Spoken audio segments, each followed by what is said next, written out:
cruz, lá do Calvário, traz-nos paz, bendita paz, como um barco bem seguro em um mar de ilusões. Se teu fardo é tão pesado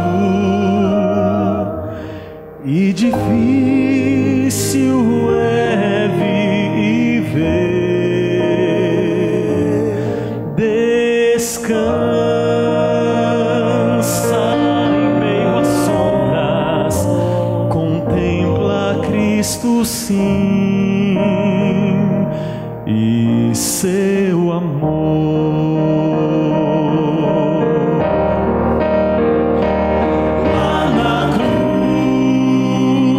Lá na cruz, esse dom precioso Cristo deu. Não há maior amor que o céu na cruz.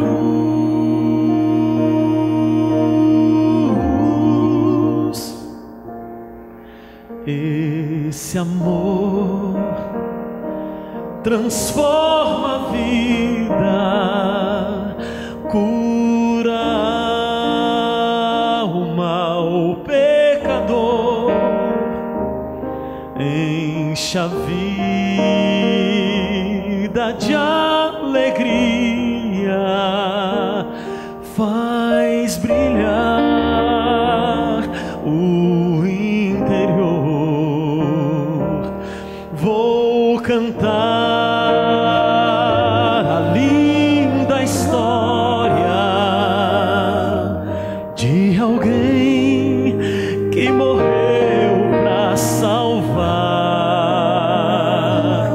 pois não há amor no mundo nada igual ao do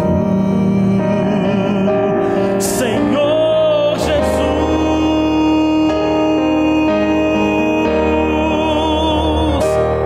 Lá na cruz, esse dom precioso Cristo deu. Não há maior amor que o céu na cruz.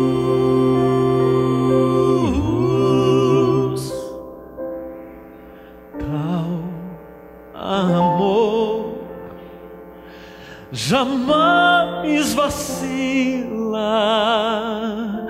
e perdão concederá para a alma aflita e triste. É Jesus a solução. É Jesus a solução.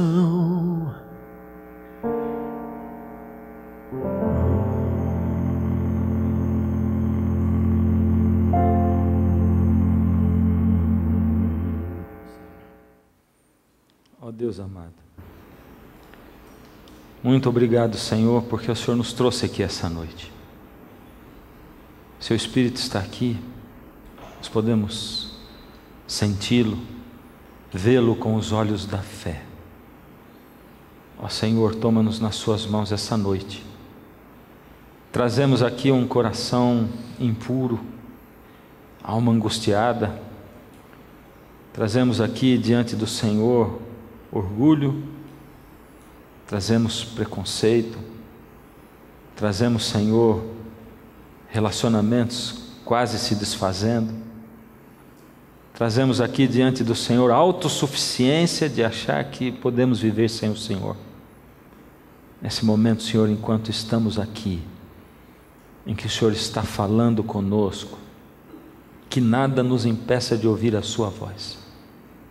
Eu peço ao Senhor que eu não impeça o Senhor de falar com essas pessoas. Que o Senhor unja os meus lábios e a minha mente com seu Espírito, em nome de Jesus, amém.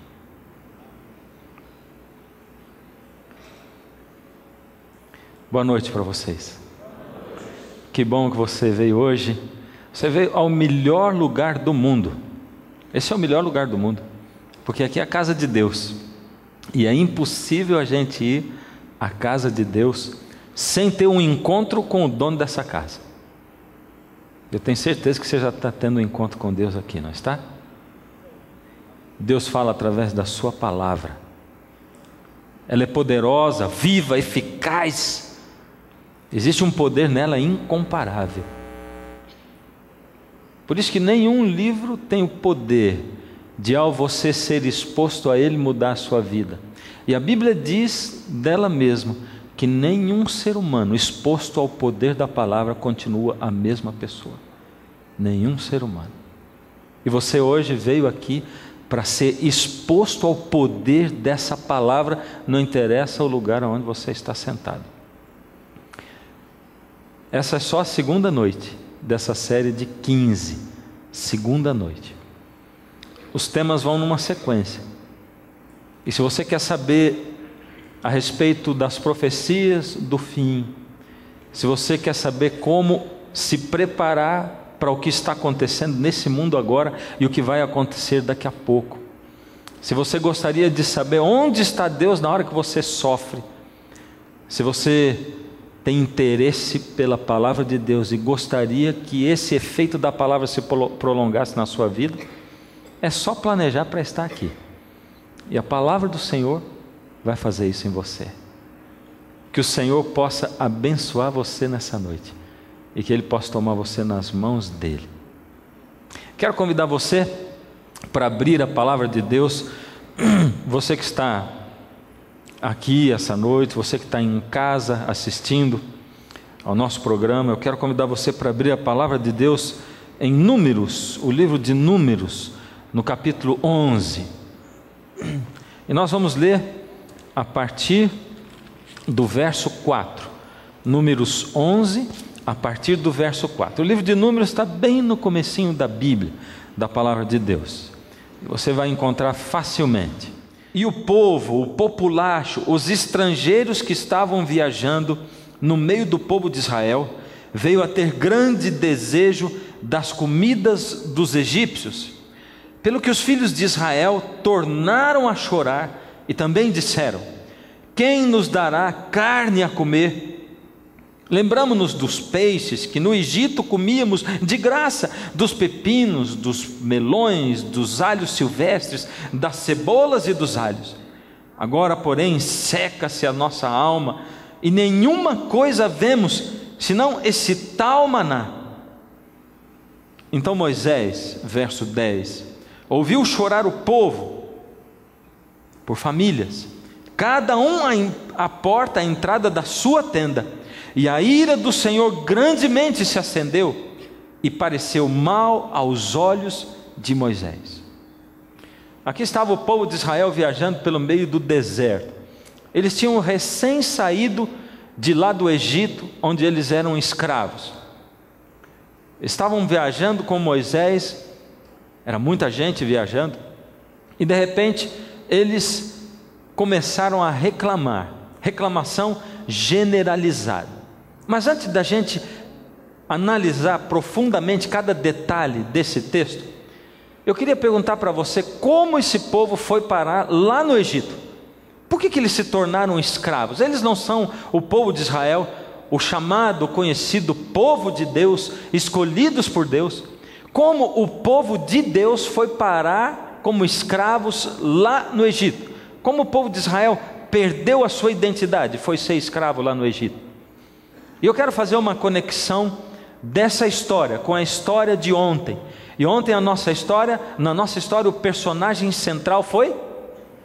Bom, já vamos estabelecer de novo, porque eu não vou passar o programa inteiro aqui pedindo para você falar alto, né? Tá certo ou não? Vamos conversar? Quem está lá em casa eu não consigo escutar, não consigo escutar você falando, mas eu sei que você fala em casa. Mas eu também não estou conseguindo escutar quem está aqui. Quem foi o personagem central de ontem? Personagem humano, foi? José, que bom, já fiquei aliviado porque você prestou atenção naquilo que aconteceu ontem. Mas eu quero convidar você a ler um outro texto bíblico. O próximo texto bíblico é esse aí, é Êxodo. Êxodo capítulo 1. Êxodo é o segundo livro da Bíblia, do verso 6 em diante. E ali diz assim, até o 13: faleceu José e todos os seus irmãos e toda aquela geração. Mas os filhos de Israel foram fecundos e aumentaram muito e se multiplicaram e grandemente se fortaleceram, de maneira que a terra se encheu deles.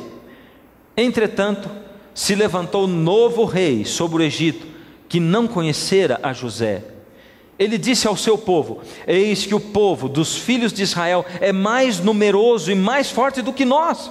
Eia, usemos de astúcia para com esse povo, para que não se multiplique, e seja o caso de, vindo guerra, esse povo se ajunte com os nossos inimigos, lute contra nós e saia da terra, contra nós e saia da terra.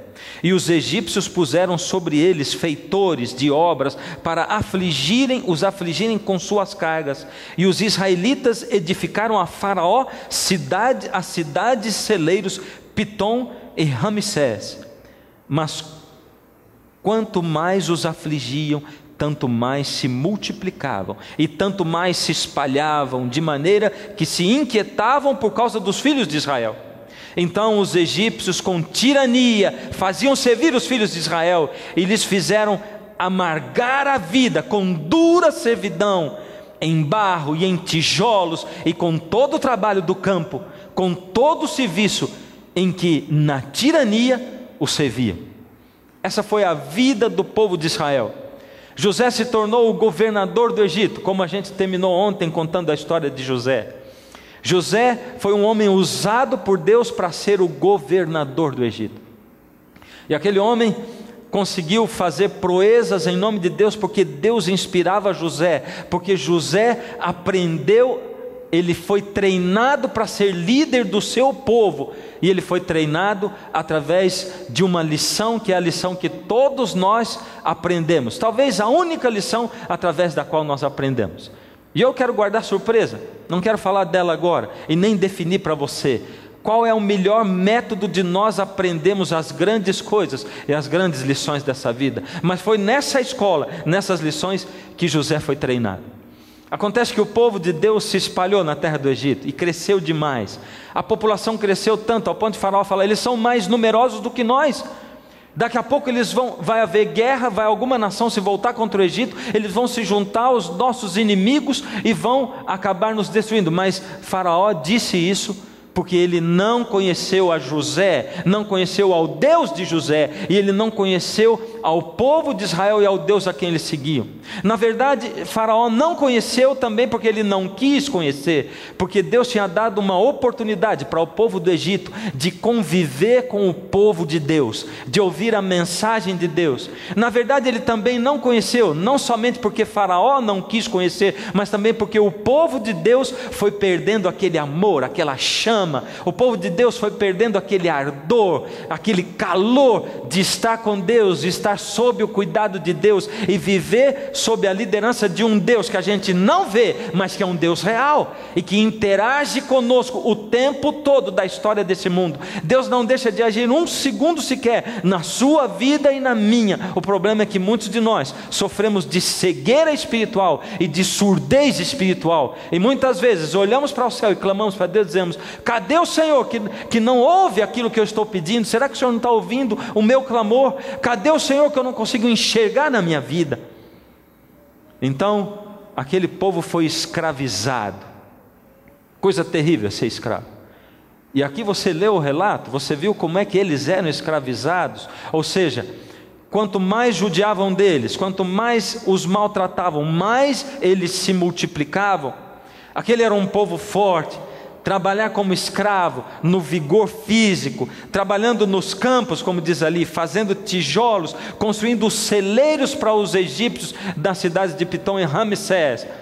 Aquilo não fazia com que eles fraquejassem, pelo contrário, e eles tinham mais filhos, e a população do povo de Deus crescia dentro daquele país. E aí eles maltratavam mais ainda, e aquele povo começou a contemplar diante deles, como povo, uma coisa chamada escuridão.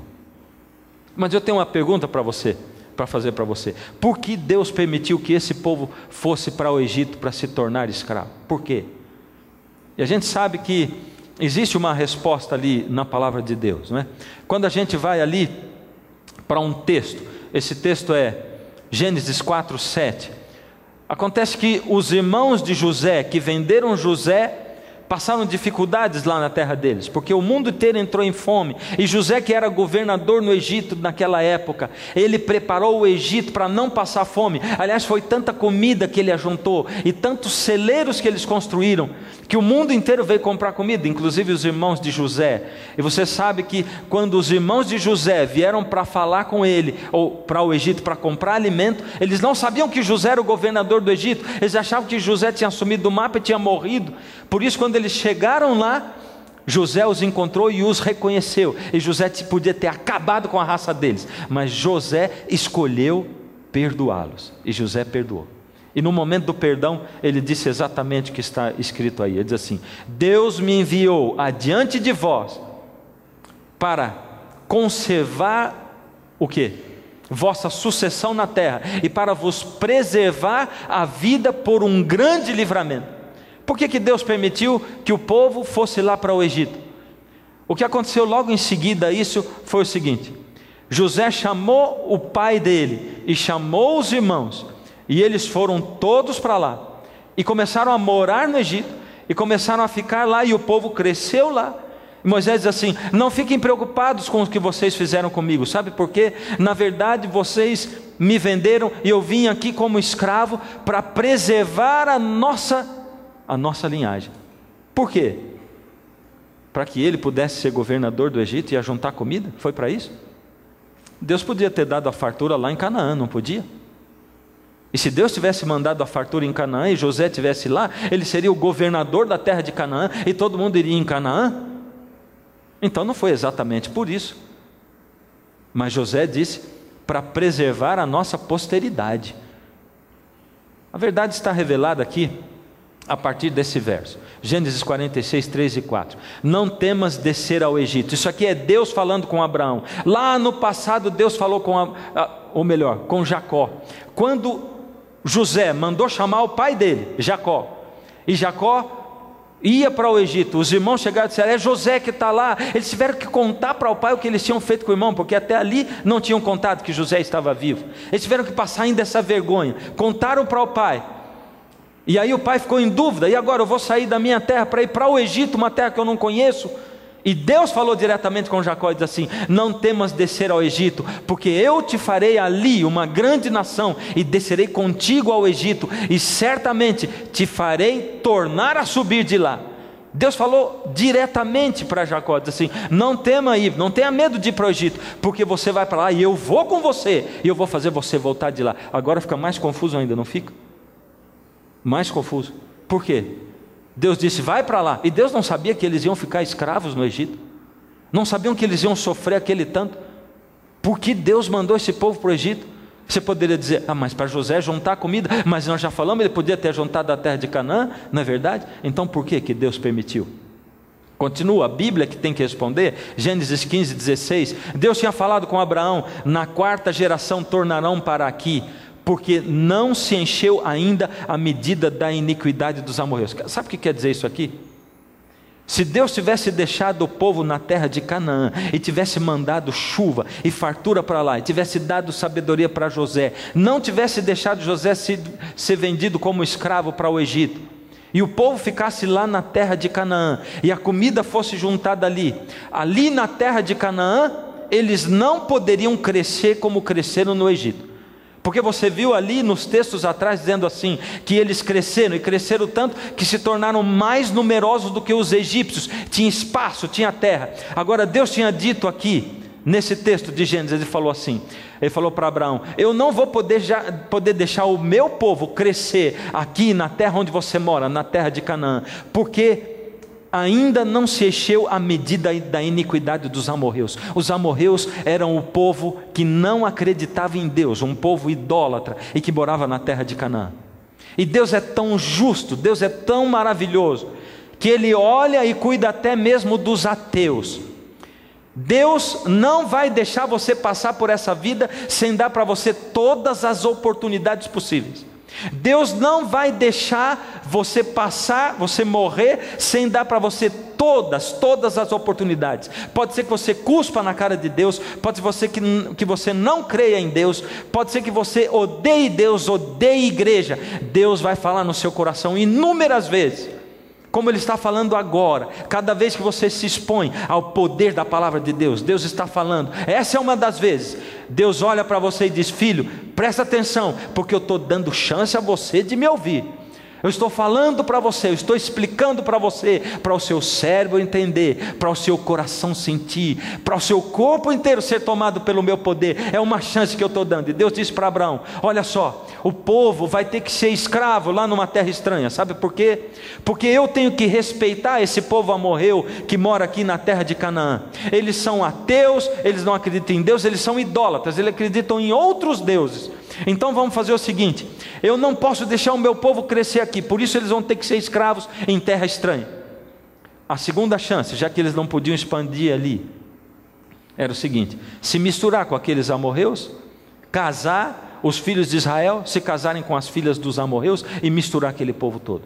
Esse era o outro jeito do povo crescer, mas isso seria um desastre, porque se eles se misturassem, se eles ficassem na terra e se misturassem, o povo de Deus também ia se tornar um povo idólatra. O povo ia se tornar um povo idólatra, e o evangelho ia se perder.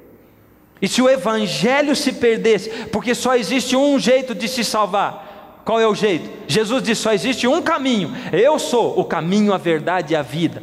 E você se lembra, há poucos programas atrás, quando nós falamos que o evangelho do Antigo Testamento era o cordeirinho que era morto lá no santuário? Ou seja, o evangelho já existia no Antigo Testamento, e Deus mostrava para todo mundo através do seu povo: olhem para o cordeirinho que está morrendo, ele representa Jesus, o Deus homem que vai morrer em seu lugar. E essa mensagem ia morrer e ninguém mais ia poder se salvar, e Deus tinha que preservar o evangelho para que você e eu pudéssemos viver. Porque se não existisse mais evangelho, não adiantaria você e eu vivermos, porque a gente não ia poder conhecer a mensagem de salvação. E você pode até pensar: mas será que as pessoas do mundo inteiro conhecem o evangelho da salvação? Conhecem sim, porque Deus acabou de dizer aqui que Ele respeita cada um, e Ele dá para cada um de nós todas as oportunidades. Acontece que tem muitos de nós que insistimos em rejeitar a Deus, e a gente rejeita Deus uma vez, não é verdade? Rejeita 2, 3, 4, 10, Deus dá 100 chances, 1000 chances, Deus dá 7 milhões de chances, e a gente rejeita Deus, e rejeita Deus, e rejeita Deus, até um dia que a gente chega tão longe de Deus, vai fechando porta depois de porta, e a gente não ouve mais Deus, e aí não tem salvação mais, porque a gente não consegue ouvir. Quem foi que escolheu? Foi Deus que se afastou de você? Ou foi você que se afastou de Deus? Entre dar a vida eterna para a humanidade inteira e deixar o povo ir ser escravo no Egito, Deus escolheu o quê? Deixar o povo ser escravo no Egito. Toda vez que Deus tiver que escolher entre dar para você a vida nesse mundo ou a vida eterna, com certeza Deus vai escolher o quê? A vida eterna. Por isso, aquele povo entrou no meio da escuridão, no meio das trevas. Por isso aquele povo sofreu, porque o povo se afastou de Deus como povo. O povo deixou de Deus, tanto que Faraó não conhecia o Deus do povo. Aquele povo deixou Deus de lado como povo. Porém, quando Deus está no comando, as coisas mudam. Deus está no comando quando? Quando Deus está no comando? Sempre? Na minha vida Deus sempre está no comando? Depende. Depende de mim. Deus está no comando da minha vida quando eu deixo. E para eu deixar eu tenho que fazer o quê? Bom, eu quero que você olhe comigo. Êxodo 3, de 7 a 9. Êxodo 3. Você estava no Êxodo 1. Aqui na minha Bíblia é só virar uma paginazinha. Disse ainda o Senhor: certamente vi, aqui Deus está chamando Moisés para ir libertar o povo de lá do Egito, o povo oprimido, o povo escravo, o povo no meio da escuridão e das trevas. Disse ainda o Senhor: certamente vi a aflição do meu povo que está no Egito, e ouvi o seu clamor por causa dos seus exatores. Conheço-lhe o sofrimento, por isso desci a fim de livrá-lo da mão dos egípcios e para fazê-lo subir daquela terra a uma terra boa e ampla, terra que mana leite e mel, o lugar do cananeu, do eteu, do amorreu e do ferezeu, do eteu e do jebuseu, pois o clamor dos filhos de Israel chegou até mim, e também vejo a opressão com que os egípcios os estão oprimindo. Deus disse uma coisa aí para Moisés. Deus falou assim: eu tenho visto o quê? A opressão. Deus vê, Deus enxerga, eu tenho visto a opressão. Deus disse mais, Deus disse: eu tenho ouvido o quê? O clamor do meu povo. Eu tenho visto a opressão. Deus vê tudo o que acontece nesse mundo. Deus vê, mulher, quando o seu marido oprime você com palavras, às vezes batendo em você. Ele vê você, filho, quando você tem que passar noites escutando seu pai e sua mãe discutindo, quando você enxerga e vive dentro de casa um ambiente de guerra ao invés de um ambiente de paz. O Senhor Jesus enxerga e Ele vê tudo que acontece na sua vida quando o seu patrão oprime você. Ele vê quando você está passando fome. Ele vê quando você não tem o que vestir, não tem o que comer. Ele vê quando você não tem saída, quando você olha para a sua vida e cai no meio da depressão e não tem como se levantar. Deus vê tudo, Ele enxerga tudo. Deus está no comando da minha vida, da sua? Depende. Deus disse: tenho visto, eu tenho ouvido o quê? O clamor. Deus vê tudo o tempo todo, mas Deus só pode agir a partir do momento em que Ele ouve o quê? O clamor. O clamor. O clamor é aquilo que vai do fundo da sua alma. E depois que Deus disse: eu ouvi o clamor, Ele disse: e eu desci para livrar o meu povo. Você já clamou a Deus alguma vez? Deus é aquele que ouve. Deus é aquele que vê. E Deus é aquele que? Deus vê, Deus ouve. E Deus?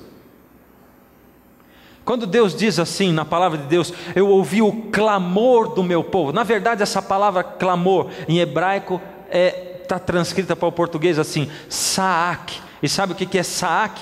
Saak é o som da dor. Você já sentiu dor alguma vez? Você já sentiu aquela dor que faz com que você produza um som, aquele som de dor? Ai, sabe? Dor, aquela dor que sai do fundo da sua alma, é uma dor incontida, você não tem como não emitir aquele som. Saak é isso, é o som da dor, mas Saak é mais do que o som da dor que você emite, quando você clama, quando você diz: ah, Senhor, eu não estou suportando mais, eu não aguento viver essa vida. Saak é uma pergunta, e essa pergunta é aquela que sai do fundo da sua alma dizendo: Senhor, até quando vai essa injustiça comigo? Até quando, Senhor? Até quando eu vou ser oprimido? Até quando vão me abusar sexualmente, Deus? Até quando eu vou ser injustiçado, impotente, porque eu não tenho como fazer nada? Saque é quando você olha para Deus, cansado da dor e da injustiça, tendo uma pergunta no fundo da sua alma, e você olha para Deus, olha nos olhos dele e clama ao Senhor. O início dessa história, o início da mudança toda é com o clamor. Quando aquele povo clamou a Deus, lançou o gemido de dor e perguntou e disse: Senhor, nós não suportamos mais, nós só temos saída no Senhor. Aí tudo começou a mudar, e Deus disse: agora eu desci, eu agi. Eu disse que José passou pela melhor escola de todas, para ser treinado para ser o líder do povo de Israel. E eu disse, eu não vou falar ainda qual foi essa escola. Não falei para você? Olha para a sua vida toda, e pensa em alguns momentos em que você cresceu muito e amadureceu muito, em pouco tempo. Não tem uns momentos assim? Você diz, naquele tempo eu amadureci demais, em pouco tempo. Esses momentos de amadurecimento, eles estão ligados com momentos de alegria e felicidade ou com sofrimento? Não tem dúvida. A receita para crescer, a receita para você crescer, a escola pela qual José passou foi a escola do sofrimento. Você cresce quando você chega no fim da linha, quando você se sente impotente para resolver, quando você sente total impossibilidade, você olha para você e diz, Deus, eu não posso, eu não consigo. E quando você chega no cúmulo, no auge do desespero, quando você se sente no fim da linha, não tem mais para onde ir, eu não tenho o que fazer, eu não tenho como fazer, eu sou impotente, eu estou desesperado, você geme clamando, e clama a Deus, porque você só gemer e reclamar, e reclamar, e reclamar, não adianta. Você clama a Deus. Quando você clama a Deus, o clamor faz com que tudo comece a mudar, porque Deus diz assim, eu estou vendo tudo que acontece com você faz tempo, mas eu ainda não tinha ouvido o seu clamor permite com que eu haja na sua vida. E o clamor permitiu com que Deus agisse na vida daquelas pessoas. Por isso, nesse slide, Deus ouve, Deus vê, e Deus em seguida faz o quê? Deus age. Deus coloca mãos à obra, e Deus age, e Deus agiu, mandou Moisés, e Moisés arrancou aquele povo de dentro do Egito. Você imagina que coisa tremenda, um homem sozinho, levando um cajado na mão, como pode tirar aquele povo todo de dentro do Egito? Um povo, uma nação que se tornou uma nação dentro da outra nação, mais numerosa do que a nação da onde eles saíram. Imagina, como pode acontecer uma coisa dessa?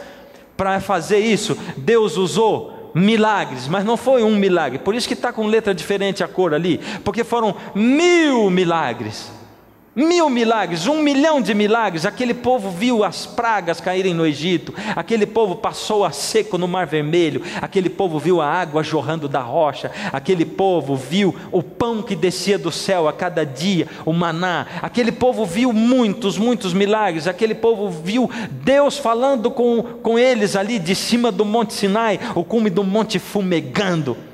Deus já fez milagres na sua vida, não fez? Ah, já fez. Momentos tremendos. E é interessante eu perguntar isso agora, sabe por quê? Porque quando eu olho para você e diz assim, Deus já fez milagres na sua vida, né? Você começa a procurar e pensar assim, não, acho que comigo não. E aí se você começar a conversar com alguém que convive com você, diz, ah, mas e aquela vez que você estava assim, sem saída, impotente, chegou no fim da linha, e aí as coisas mudaram assim. Lembra quando você estava doente? Lembra quando sua mãe estava doente? Lembra quando aconteceu aquele acidente? Lembra disso? E você vai lembrando disso. É verdade, é porque nós temos memória curta. Memória curta. A gente não consegue lembrar das coisas maravilhosas que Deus fez. E aquele povo tinha memória curta. Deus tinha feito coisas e maravilhas tão grandes, mas eles estavam tão fissurados, aficionados naquela coisa que era o que eles achavam que tinha que ser, que aquela coisa virou uma epidemia espiritual. A falta de memória daquilo que Deus faz pela sua vida, ela é contagiosa, porque a gente, ao invés de clamar a Deus, começa a reclamar. Existe uma diferença entre clamar e reclamar. E aquele povo começou a reclamar, e começaram a reclamar, porque Deus os alimentava com o maná, que era o pão que caía do céu. O maná era o pão que caía do céu todos os dias, e todos os dias eles viam um milagre. Aliás, todos os dias, quando eles caminhavam, tinha uma nuvem que os livrava do sol durante o dia, e de noite tinha uma coluna de fogo que os guiava. Isso era miraculoso, era tremendo, maravilhoso.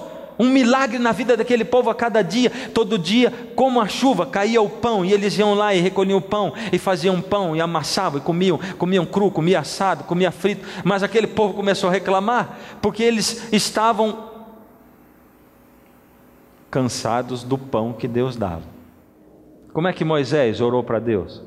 Está lá em Números, naquele texto. Olha o que Moisés disse para Deus, verso 11. Disse Moisés ao Senhor: porque fizeste mal a teu servo, e porque não achei favor aos teus olhos, visto que puseste sobre mim a carga de todo esse povo, concebi eu porventura todo esse povo, dei-o eu à luz para que me digas, leva-o ao teu colo, como uma ama leva a criança que mama, à terra que sob juramento o Senhor prometeu dar aos pais deles. Da onde eu teria carne para dar para todo esse povo comer? Pois eles ficam chorando diante de mim, dizendo: dá-nos carne para que possamos comer. Eu sozinho não posso levar todo esse povo, é pesado demais. Se assim me tratas, mata-me de uma vez. Eu te peço, se tenho achado favor aos teus olhos, e não me deixes ver a minha miséria. Moisés orou desse jeitinho, foi ou não foi? Eu não pedi para arrancar esse povo do Egito, foi o Senhor que foi me buscar lá. O Senhor me dá 2 milhões de pessoas, e agora eles ficam chorando no meu ouvido, reclamando o tempo todo. Esse povo é reclamão, Deus. Se o Senhor vai me tratar assim, me mata de uma vez, porque eu não sou babá para cuidar desse povo e colocar no colinho e dizer: calma, criancinha, já vai ganhar carninha. Não é assim, Deus. Eu cansei dessa coisa, me mata de uma vez, porque eu não quero. O trabalho é pesado demais para mim. Foi o que ele disse. E quando você reclama para Deus, e você pede para Ele reclamando, Deus dá? Dá ou não dá? Então eu vou te dizer um negócio. Cuidado com o que você pede para Deus. Cuidado. Porque você corre o perigo de Deus dar para você exatamente aquilo que você estava pedindo. Você está preparado para receber na sua vida segundo a sua vontade? E nós somos os todos sabedores. Eu sei o que é bom para mim, pois se meu pai está doente, o bom para mim é que ele fique curado. O bom para ele, como é que você sabe que é bom para ele? Se só Deus vê os corações, e Deus é que conhece da vida eterna dele, você não sabe nada, você não sabe bulir, você é um egoísta, que está pensando no que quanto você vai sofrer sem o seu pai. É isso. Você não consegue entregar o seu caminho a Deus, para que Ele possa fazer o resto na sua vida, e se acha o sabedor de tudo no universo. O melhor para mim é eu ser curado. Se Deus me ama, Ele vai me curar. Está preparado para receber o que você está pedindo para Deus, de acordo com a sua vontade? Porque Deus, quando os discípulos perguntaram para Jesus, que é Deus feito homem andando na terra, disse assim: Senhor, ensina-nos a orar. Ele terminou dizendo assim: seja feita a tua vontade, assim na terra como nos céus. Jesus ensinou a gente a orar de acordo com a vontade do Pai. Aliás, Jesus lá no oco diz assim: Senhor, Pai, passa de mim esse cálice sem que eu beba. Deus, eu não quero morrer, não quero ser crucificado, eu não quero ser açoitado, eu não quero ir para aquela cruz, eu não quero ser injuriado. Se possível, passa de mim sem que eu tenha que fazer isso. Contudo, seja feita a tua vontade. Ele tinha poder para descer da cruz, ele tinha poder para cegar todos os homens que vieram prender. Sim, ele tinha poder, mas ele, como ser humano, orou para que Deus fizesse de acordo com a vontade dele. E você está preparado para receber na sua vida a sua vontade, no lugar da vontade de Deus? Está preparado?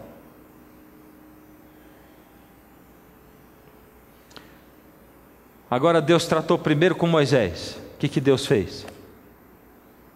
E o Senhor disse a Moisés: reúna 70 autoridades de Israel, que você sabe que são líderes e supervisores entre o povo. Leve-os à tenda do encontro, para que estejam ali com você. Deus falou: Moisés, vou cuidar do seu caso. Você está achando que é muito pesado o trabalho para você, não é verdade? Você está dizendo assim, é muito pesado o trabalho para mim. Então, Moisés, não tem problema, eu vou dividir o trabalho com você. Eu escolhi você, Moisés, e eu dei para você um trabalho especial, mas eu vou dividir o trabalho para você. Reúne 70 homens, homens dos líderes de Israel, homens de Deus, reúne para mim.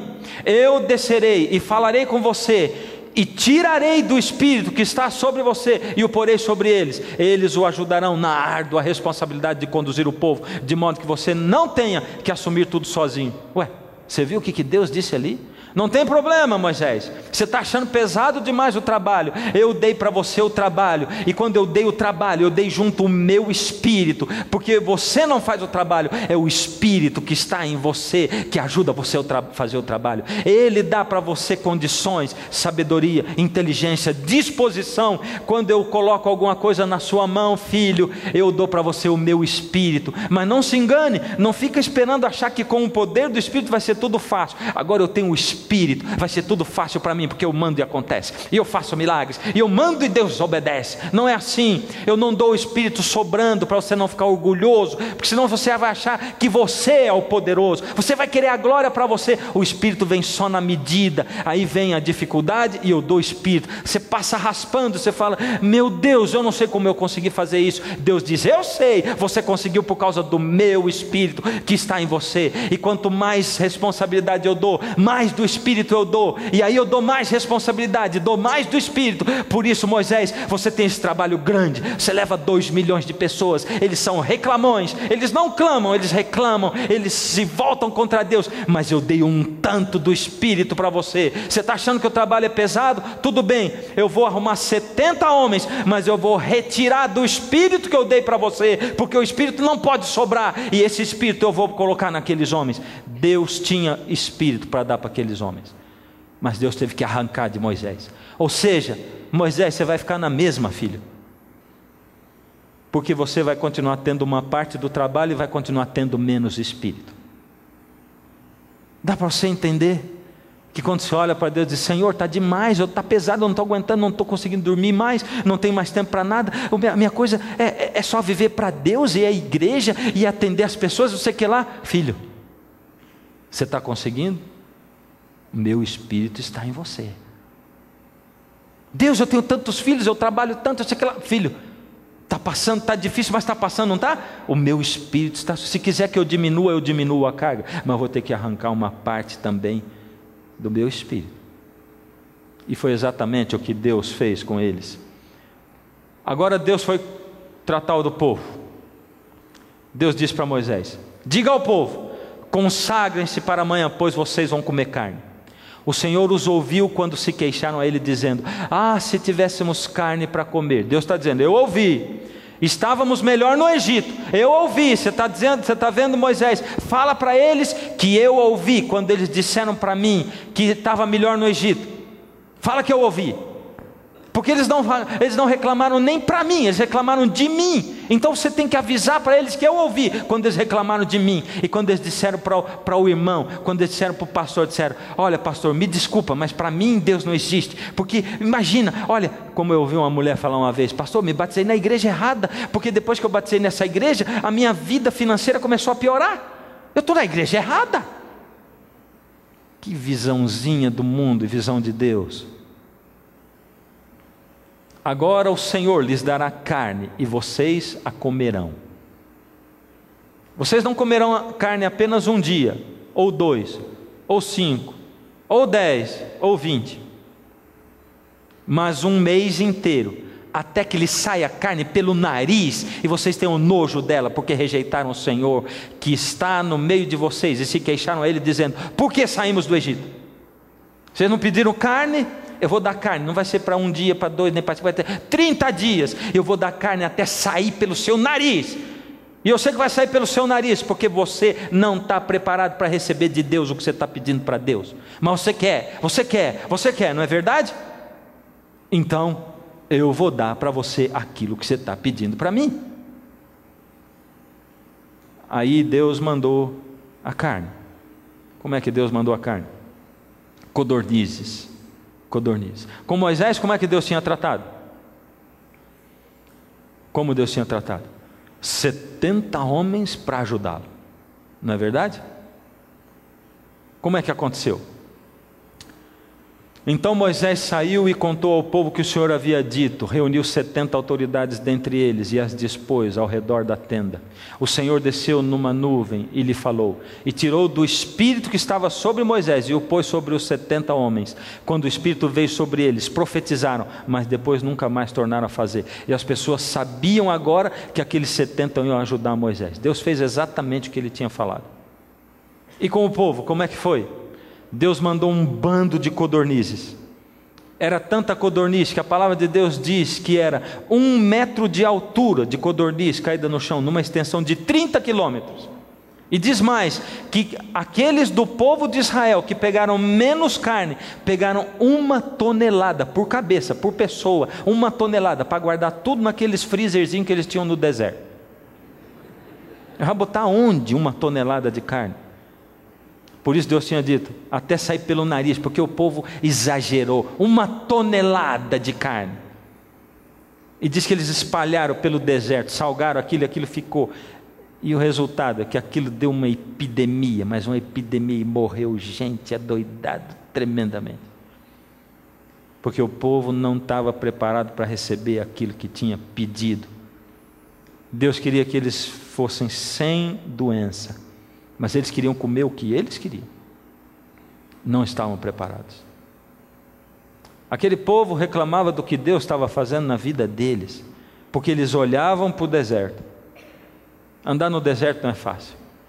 Eles tinham esquecido de uma coisa importante. Deus queria tirá-los do Egito para levar para a terra prometida, mas eles esqueceram que entre o Egito e a terra prometida havia um deserto. Deus quer tirar você do pecado e do poder do pecado que habita no seu coração e na sua vida, da lamúria, da reclamação, da falta de visão espiritual, porque você não consegue agir, entender e ver como Deus age na sua vida e livra você e conduz a sua vida. Você só reclama dos problemas o tempo todo. Deus quer abrir os seus ouvidos espirituais para que você ouça quando Deus diz vai para a direita ou vai para a esquerda. Deus quer mandar, agir, dirigir a sua vida, mas Ele depende de você permitir e de você clamar a Ele, dizendo: Deus, eu não suporto mais dirigir a minha vida, dirige a minha vida por misericórdia. E Ele quer levar você para a terra prometida, mas por misericórdia não esquece que entre o pecado e a terra prometida tem um deserto para você andar, e o deserto é essa terra aonde a gente vive. O deserto são os seus problemas e os meus problemas. O deserto são as aflições dessa vida. Deus está olhando para você aqui dentro e está dizendo: filho, eu não tenho nenhum sonho menor para você a não ser a terra prometida, a vida eterna. Você tem dúvida de que isso seja real? Olha para o passado, veja o que eu tenho feito na sua vida já. Por isso, filho, ao você olhar para mim, eu vou poder agir em você. Clama a mim, filho. Entende que você está passando pelo deserto agora, mas ele é só o prenúncio da salvação que eu tenho para você. A música vai tocar agora, e o Espírito de Deus vai tocar o seu coração. E você que já entregou o coração a Jesus um dia, já sabe. Se tiver alguém do seu lado aí sofrendo, pega a mão dele e diz: eu vou com você, você vem junto. Nesse momento o Senhor vai passando por aí. Eu aguardo você aqui, vem. Eu sei que Deus está em seu trono de esplendor e de poder, de onde o universo Ele mantém. Mas toda vez que o busco, percebo sua glória me envolver. Deus nunca muda, mesmo hoje, aqui neste lugar, Deus se faz lar. Por isso ouça, você nunca está sozinho. Deus jamais o deixará, Ele tudo vê. Não se esconde ao ver você chorar. Ouve a oração que é feita pela fé e vem ficar mais perto de você. O Deus que eu conheço tem poder, pode a vida transformar.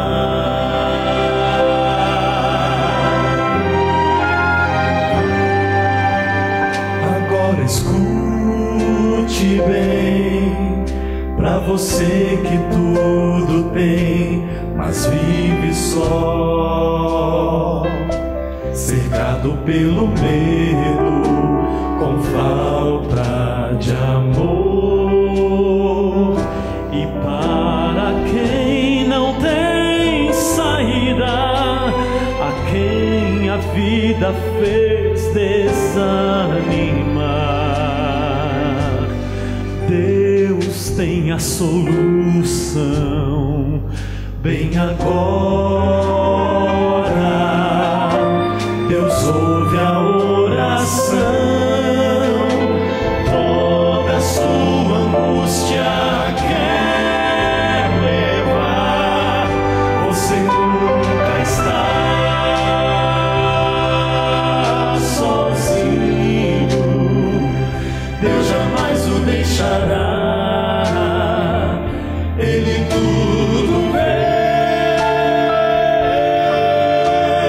Não se esconde ao ver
Nesse momento eu quero me unir a você, para nós podermos clamar ao Senhor, clamar, para que Deus possa agir, com a sua permissão.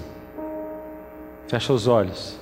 Deus amado, nós estamos aqui clamando ao Senhor. O Senhor disse a Moisés: eu ouvi o clamor do povo subiu até mim, ó Senhor. O nosso clamor é o clamor de gemido, de quem não suporta, mas de quem deseja que o Senhor haja. Para isso, Senhor, nós estamos dispostos a entregar nosso coração, entregar a nossa vida, entregar o nosso eu, os nossos gostos, os nossos propósitos, os nossos planos, tudo, Senhor. Para dizer a verdade, a gente nem sabe o que é isso tudo. Estamos dizendo, mas o Senhor sabe que aqui no fundo, na verdade, vai um desejo egoísta de simplesmente ser beneficiado com isso que nós estamos fazendo. Mas o Senhor é tão maravilhoso que ainda aceita a nossa entrega. E pelo Espírito Santo vai colocando Jesus habitando dentro do nosso coração e mudando. Ó Senhor, muda por misericórdia. Abre os nossos olhos para enxergar a sua ação. Abre os ouvidos para ouvirmos a sua voz. Aceita essas entregas, Senhor. Em nome de Jesus. Amém.